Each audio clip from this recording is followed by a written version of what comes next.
Welcome to the She's a 10 Times 5 show with hosts Lori Jabbar and Michelle Emick. We're bringing public figures, subject matter experts, and other accomplished guests to the Studio 50 table to serve you up the best tips, tricks, and key takeaways that all us midlifers want to know about. Okay, time to join us for some Times 5 fun. Let's go. This week's guest is Erica Taylor of Erica Taylor Beauty. Erica has been a makeup artist and cosmetic trainer for 27 plus years. In addition, she's just been named to the L'Oréal Paris League of Experts. She has a thriving social media business where Erica is brilliant at giving tips and tricks to doing your makeup like a pro. In this week's episode in particular, Erica will give us 5 important tips on how to maximize our makeup over 40. Let's go. Hey everyone, welcome to She's a 10 Times 5. I'm Lori. And I'm Michelle. All right, this is so great, Michelle. We have a recurring guest. And if you know her, you love her. Her name is Erica Taylor. She is a 27 plus year veteran of the whole makeup artistry world. And I'm super proud of her because she just got named to the L'Oréal League of Experts. Don't know what that is, but it sounds important. Sounds super cool. And I love her personality. And she's so relatable and fun. And for someone like myself who does not know much about makeup, that is not my thing. I love being able following her, and she gives us great tips. And that's what she's going to do today, is giving us some, 5 key takeaways of things that we can do for us women over 40. Yes. And she is very relatable, like you said, non-intimidating, which, I think we can concur that the world of makeup and makeup artistry is intimidating, especially if you're not one that likes to wear a lot of makeup, and it can be daunting. Yes. So I'm really excited. And she's a whole hell of a lot of fun. She's going to make us laugh and laugh at ourselves. So I'm grateful that she's come back to Studio 50. I can't wait. All right, let's go. Let's go.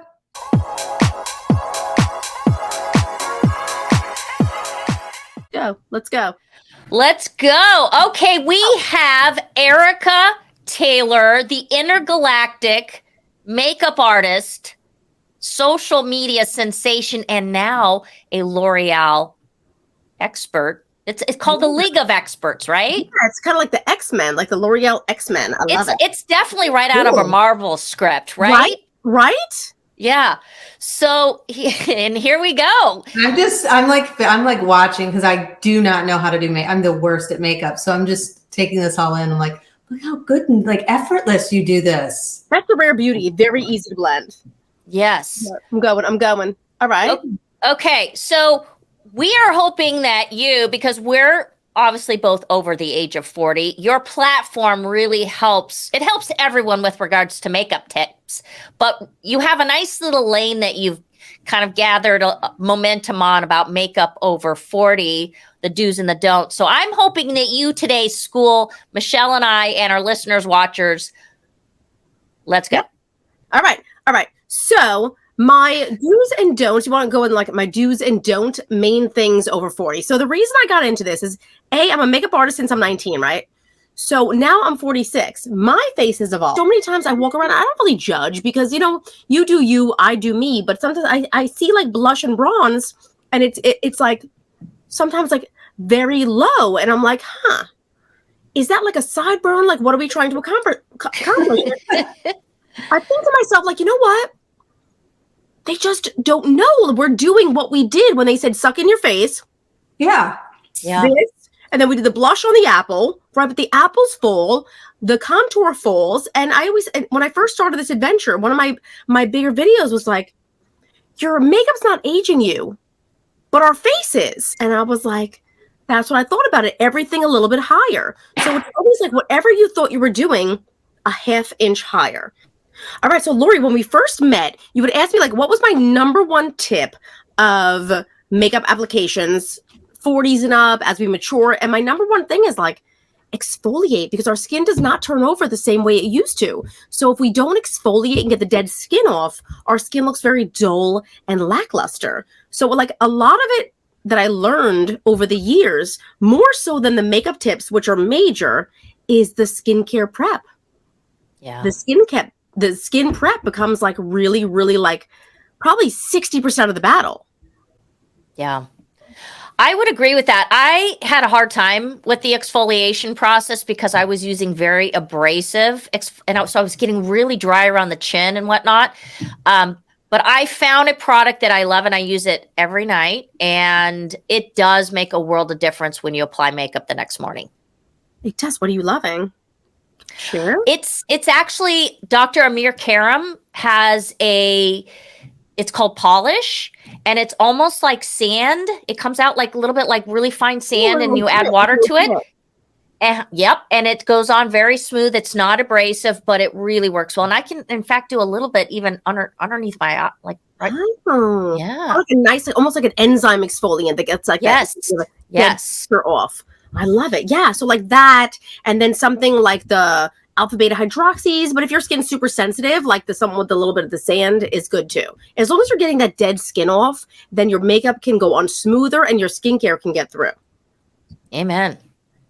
Yeah, we're not 20 anymore. We're not. No. Okay, well you have a trick with regards to contouring that helps with lifting as well, right? Yes. I made this up. So if someone takes it, we know they took it. No, I'm kidding. Yeah.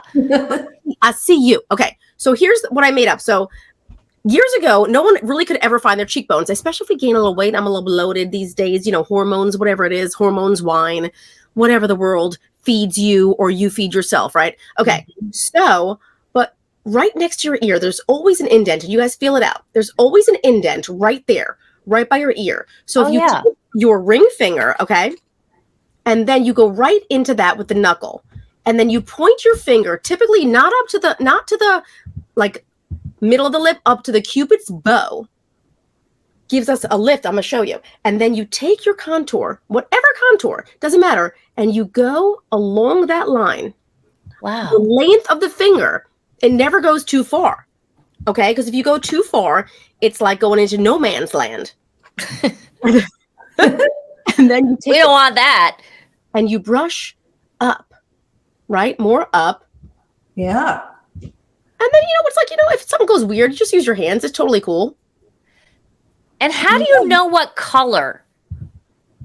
So typically, because you're putting on pretty dark, right? That's great. I don't get worried about I will say this is Rare Beauty. The Rare Beauty in general, it's a very easy to blend. So when I recommend certain things that I call my can't F it up faves, I've been working with the likes of gals that don't know how to do their own makeup for 20 something years, right? So I know when I feel a texture, what can be effed up and what can't. Mm-hmm. So the product like that, even though it looked really rich, I know is an easy blend. Some are more difficult blends. You need to market this. Can't F it up. I'm the customer. I need that. Yes, can't F it up. And I know. And and people say like, how do you know? Because I didn't learn on my own face. I learned with all of you and the everyday woman, right? So my thing was always like, I've seen and I've watched the application that the average woman does, and I don't judge because like I can't cook. I think I've said this before. Yep. Like, so if someone says to me, what's a pinch, a dollop of this, I'm like, that means nothing, right? So I've seen what the everyday woman who can't do makeup, like I can't cook, the attempts, so I know what we can mess up and what we can't. Gotcha. But when you go shade of contour, I typically will say go about 2 shades to 3 shades darker than your skin tone. Okay. To start. I'm writing it down. Because that makes a world of difference. If you're listening in and not viewing, she's got one half of her face that she's done the contouring, but it does make a big difference. Yeah, it does. Mm-hmm. It's like a quick, like 7 pounds off. It's funny because like I'm in the opposite here. I'm in the opposite. It's like the, all right. And then let's go here. Let's make a match. Then you buff it up so you don't make a sideburn situation. We don't want that. No, you make it look easy too. Look at that. But with the right products, it is easy. Yeah. That's what it is. It is easy, but the products make a difference. Yeah. Always. Products. Yeah. A little bit of everything. Takes a village. Okay. Big, huge problem for a lot of us, especially 10 times 5, is the eyes. Were you going to say the under eyes? Both, I think under, over. You have a great expression, over the river and under the river and through the hood. Yeah, and through the hood. Remember that little over the river and through the hood to grandmother's house we go. Through the woods to grandmother's house we go. Yeah. Mine's always like over the river and through the hood. And I think the biggest mistake in starting with the eyelids, right? And we said this, all right, and this is every time I do a lot of virtual consultations too, and every time I'm like lifted up higher, and it's scary. You think you're gonna look like Mimi from Drew Carey or like very like nuts. Everyone's like, no, I'm scared. So just example. So I'll take a little palette here. Just whatever I got. This is Patrick Ta, but any palette will do. So now we're going on the crease. So now back in the day, we used to do the crease, right? But then you open your eye, it's like, where's Waldo? We're like, oh, I don't see my eyeshadow. No, because our lid fell. Right. So what you do is you go higher, and that's why I always like to say over the river and through the hood to lifted eyes we go. Yes. Yes. And look at the difference. Yeah. Ooh. Oh, wow. And if it gets heavy here, okay, when something's lighter, it makes it protrude. So by taking something a little deeper and going over it, you'll automatically make it look a little more receded and lifted. That looks great. Crazy, right? It's the little things that make the biggest difference. Okay, so question for you, because we're starting with the eyelids, but let's talk all eye. But you're using again a darker shade. So what is your recommendation? Because I'm pretty fair. I'm in the sun a lot, so I tend to, and I feel more comfortable with the lighter shades. How do you go through the templates of that? I would say with more of a blonde or fairer, possibly what we think cooler skin tone, I would say like a taupey bronze. Okay. A taupey bronze. You want to go, again, shadow, I'd say like 3 shades darker, because we used to think we put something light on our lid. Now there's room for light on the lid, so I don't want to say get rid of that whole concept. But we used to think like put something light on the lid, we looked awake and refreshed and we're ready to roll, right? But if now our lids are a little heavy and they're protruding, if we put just all light, we're kind of making like a marshmallow situation on the lid. So I would say there's still room for light on the lid, like high points, something like this, but typically to get the lid a little shadowed, like 2 to 3 shades darker. But look, if I put a little light over it, it'll pop. But you want to first get that like neutralized tone first. And don't be scared of the shimmer. I think we were taught, like at some point, someone taught us moons ago that like it had to be matte. Remember that? Mm-hmm. Once you hit a certain of age, you have to like transfer to matte. But matte can be dusty. So if it's too flat, it's like very like what I call the abracadabra. I coined that one too. That's an original. But it's like we look very corpsey. I call it like very dusty. So yeah, I'm not saying it has to be a full like sparkle party, but if you have a little illumination, it catches the light. And the illumination, if you even look, I did a little illumination right there. I got a little situation. You see how it catches the light, and the light gives volume and dimension back to the skin. Yeah. I'm all about the shimmery stuff. I just think the color, it just looks good. It does. Yeah. I love it. I love it. And I think that we were scared back in the day when they say like, don't do shimmer. That was in like the 70s when it was like frost. Mm-hmm. Frost was a serious, like very mica iridescent frost. Now the shimmers, they're a lot prettier. They're finely milled. They're nicer. They're more forgiving. Okay, let's talk about under eyes. All right. Under eyes, yeah. That's the big one. And, and to preface this, I was just at a graduation for my college-age kid. And so we're all in the kind of the same 50-ish range. And it was bright out, so we got to wear our sunglasses. But I'm telling you, these women were so self-conscious about, and Michelle, the under eye maze, is those baggy, they don't think they look good.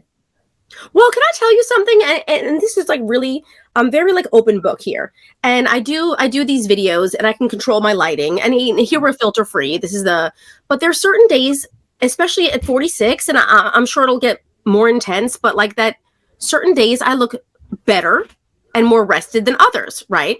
So now that people will recognize me and I go to like, if I shop at Sephora, shop here, shop there. Someone's like, oh my God, hey, Erica, is that you? And I feel also the pressure of having like a crusty or crepey, tired looking under eye. So it's like, what do we do to counteract that? And there are things that we can do to totally minimize it. There are. So, I mean, it does take a little bit more of a village. I'm not going to lie.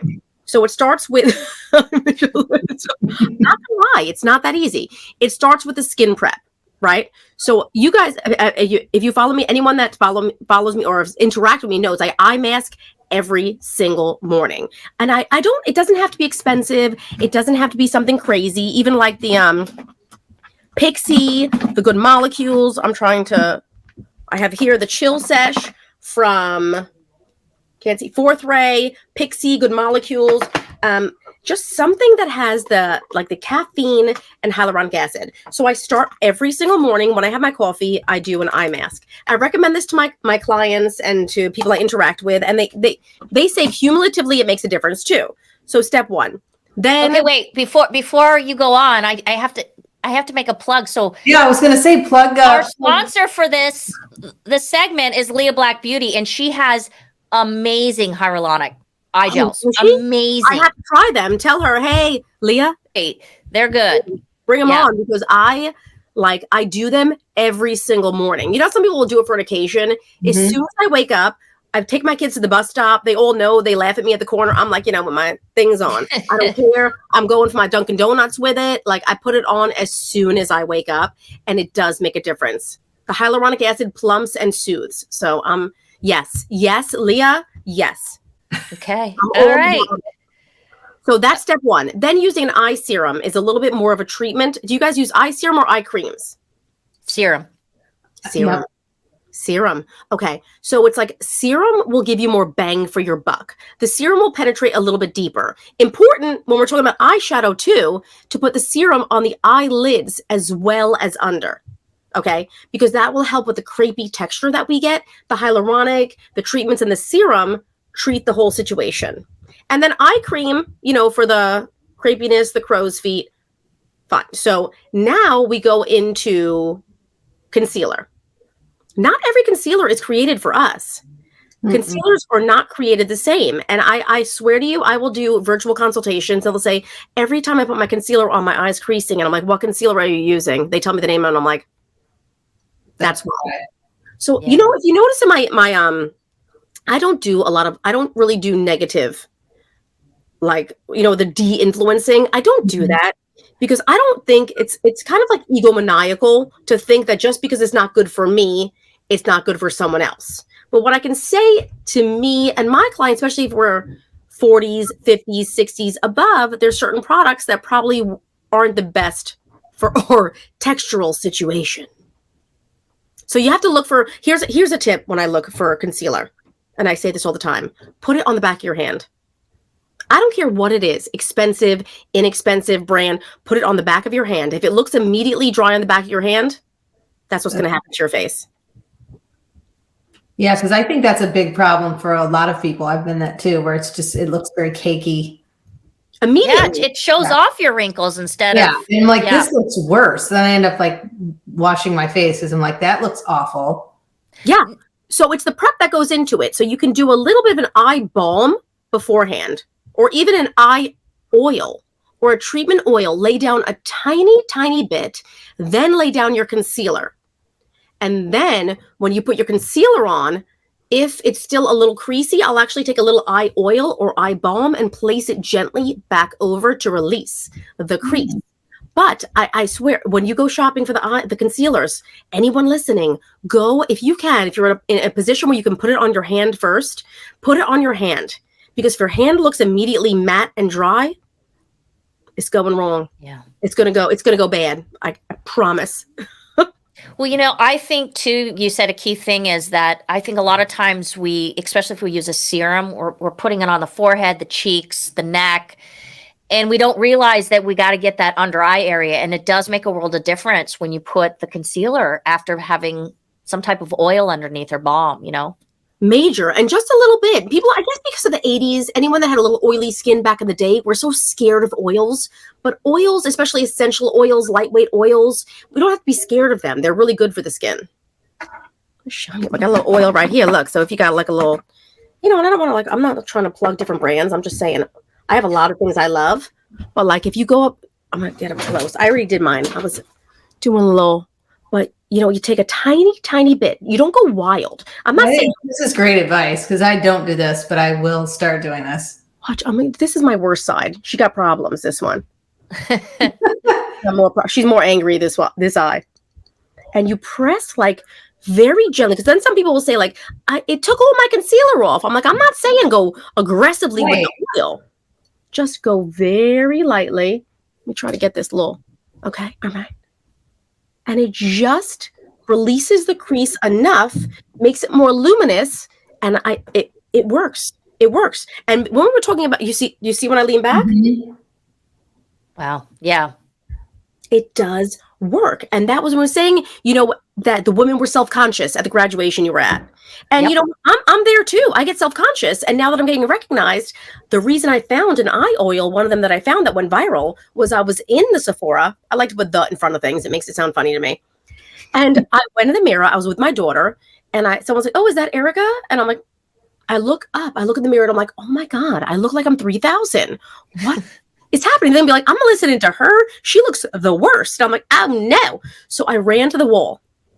I'm on like the wall, climbing the wall, looking for something to try. And I'm not scared of testers. I've been in the industry. I'm like, something's going to get me. It's not going to be a tester. So I'm like climbing the wall, and I finally see a little eye oil from Cora. And I'm rolling on my hand because I didn't want to put it right on the face. So I'm my hand. Then I'm like, I put it on my eye, and I'm like, I looked good. And I went home and I told the story, and that product went viral. And not because it was any affiliation, but just it made me feel better, and it worked. Well, and that's what everybody's looking for. People just want to know like what's out there, like what real people, what do you use? What have you tried? And I think that's why it resonates so much because we're all looking. We're like, we don't know. You go into those places and I know like myself, like I'm still a deer in headlights. Like I feel overwhelmed. Like, it's overwhelming. It is overwhelming. It's like, remember that? I don't even know if they're around anymore. The Century 21, all the discount stores. And then you'd see so many designer things on sale and you were so excited. But I was like, by the time I left, I was like, I don't want anything. It's too much. Too much. It's too many decisions. It's hard. It's even overwhelming for me. And I've been doing this since I'm 19 and I'm only 22. So it's cool. Yeah, me too. Okay, you said something because I had gotten, when we first talked, conflicting advice about eyeliner. And you said Trish McAvoy had said it's not, if you use eyeliner, it's you must use eyeliner if you're over the age of like 40 to 50. So let's talk liner because you have different techniques to help us with that a little bit.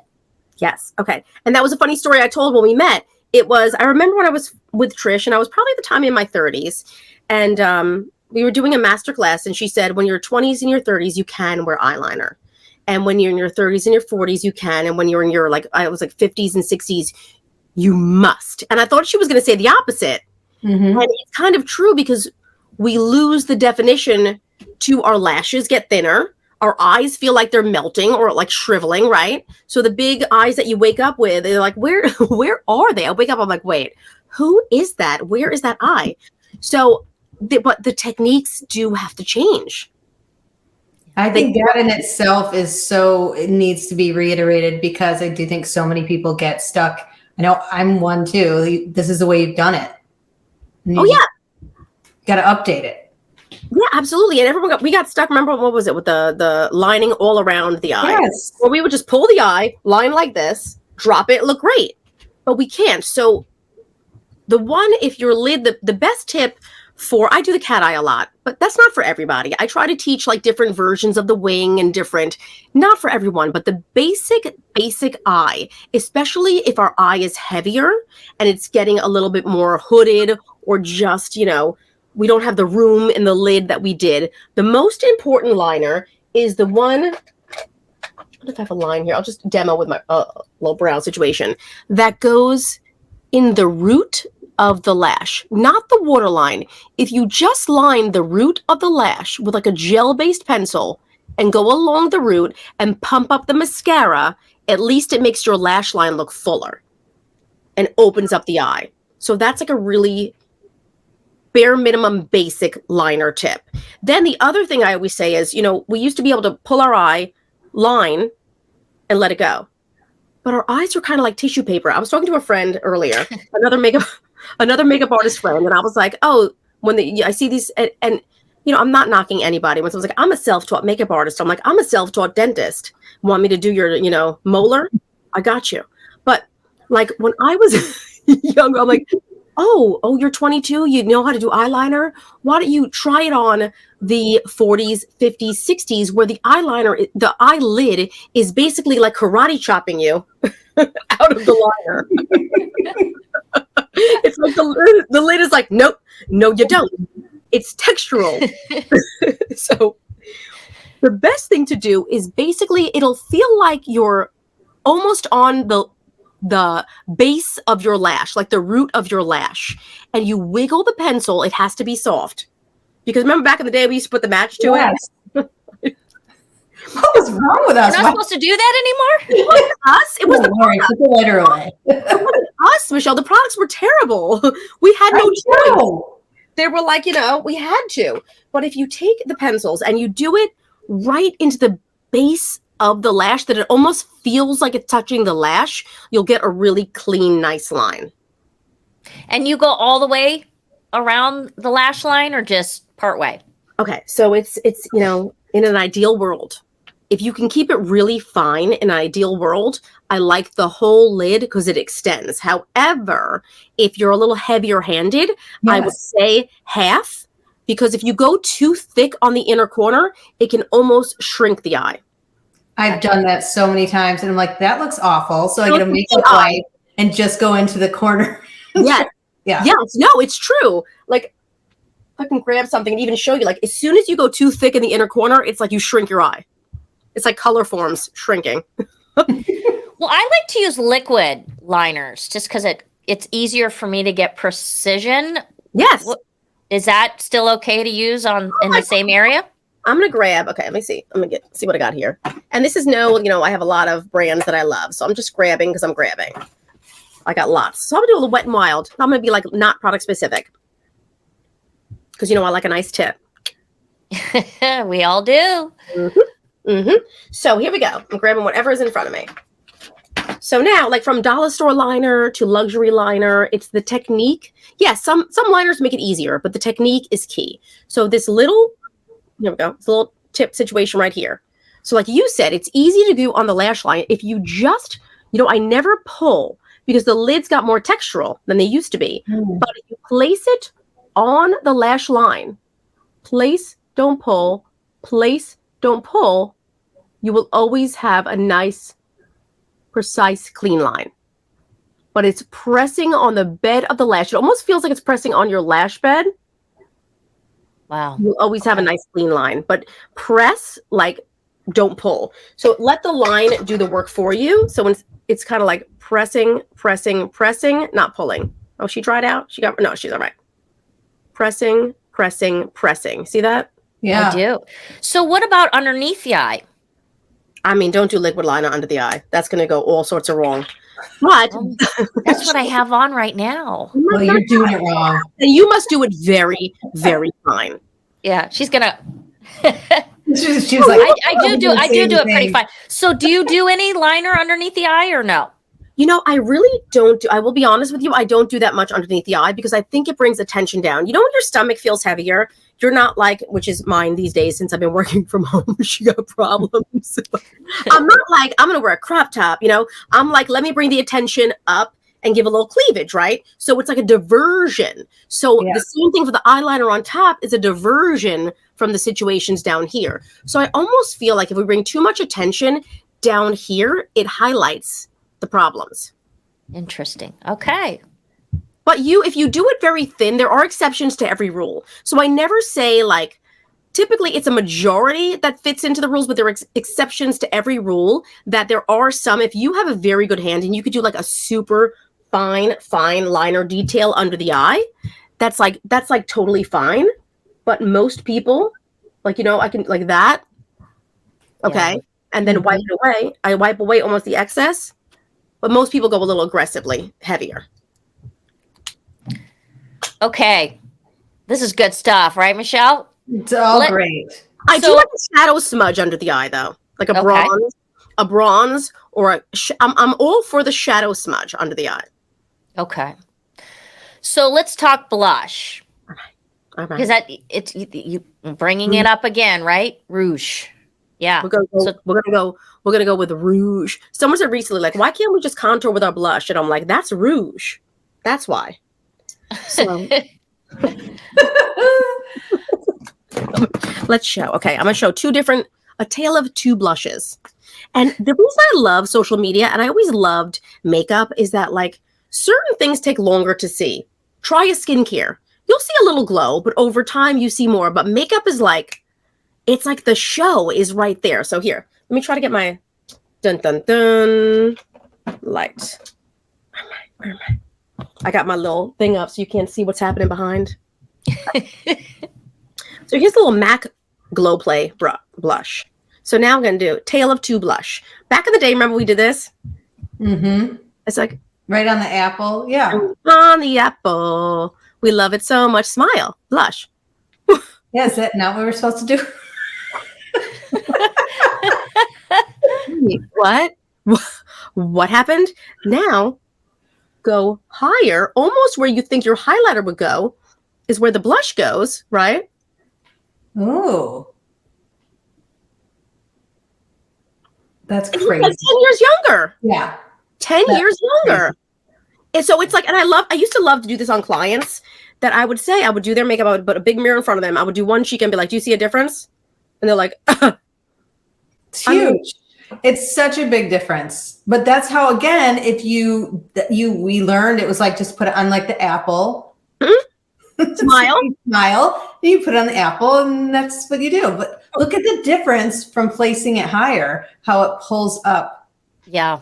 Is that crazy? It's crazy. And it's like the little things. That was one of my first videos that went viral. I was like, put it on, smile, put on your apple. Then I was like, apple falls from the tree. Yes. So that's what I love about makeup. I don't want to do like those transformation and cut creases and all. I just love the little things that make such a big difference and make us feel better. Well, that's what's so beneficial about it. I mean, everything you've said has been such great takeaways for us as women, and they're not intimidating. I feel like everything that you went through is something that I can do and apply immediately. No, it is. And you know what, the best thing that I would say, like, you know, I'm 46 and yeah, I mean, I'm not in it to be the next social media superstar, because that will take me away from the fact that the reason I left my retail job as an executive regional manager and all of this was to be home a little more, right?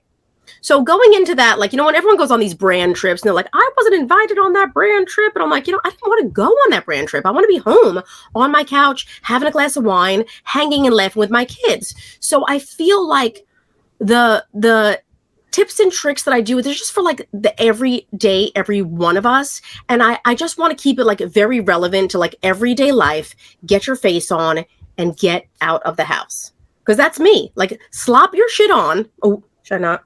Pardon. No, yes. Swap your shit on. I'm right. I'm right. I'm like, and then just get out of the house in minutes. No, this is perfect. And it was exactly what, like I said, we can all walk away. I mean, sometimes I see some of the people on social media and I'm like, I will never do my makeup like that. And I'm not interested in that. I want things that are easy to apply, that aren't going to, you know, I have to sit and watch a long tutorial. I won't do it. No, I won't do it. And you know, when I do those lives, and sometimes I do lives, and they're fun and they're great and they're interactive, but I don't even want to listen to myself anymore. I am so over myself after a little while. I'm like, are you guys still listening to me? I'm not listening to me. This is no. I just want to be like, lift your cheek, lift your lip, lift your eye. Let's go. Yeah. There you go. We got things to do. We just want to look okay. I'm like, it's not right. I always say, like, it's not right, but it's okay. That should be my theme song. It's not right, but it's okay. I love it. Yeah. Congratulations on all of what you're doing. You're doing so many great things. And, you know, so many of we call them tenors now, the She's a 10 listeners, especially love what you're putting out to the world because, like Michelle said, it's very relatable. It's not intimidating. And you're compassionate in what you do. And that's what I think we need as women our age. We just need to be understanding because it's not easy to get older. No, it's not. I don't want anyone to feel uncomfortable or embarrassed asking. You know, you go to the stores and you're intimidated and it's embarrassing to ask for help.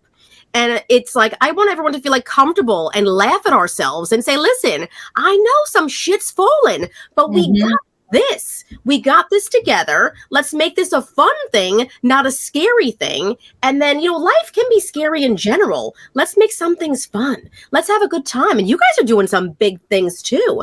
This is exciting. You guys are making some major moves too, but you know. Well, thank you. And we so appreciate your support, Erica. It means the world to us. Yeah, right on. You know, you're one of my first friends. One of my first friends. And I just think you guys are doing such amazing, amazing things in just so many areas. So thank you. Thank you. Yeah. All right. Well, thank you so much for being our Long Island friend, right? She called it. I said, when your number came across, she called it that she must be from Long Island. And I go, yeah. I heard the name. I was like, oh, that's definitely Long Island. I can't figure this out. What? No, I don't even know what I'm doing, but I quit. I just quit. It's not even a job, but I quit it. Yeah. But I'm happy. I'm happy my team helped me get here. And now you guys taught me how to do some more technological things. Yeah. Takes a village. The face, the technology, we do it together. We sure does. Yeah. All right. Thank you everyone for joining in, and we will see you next week. Adios.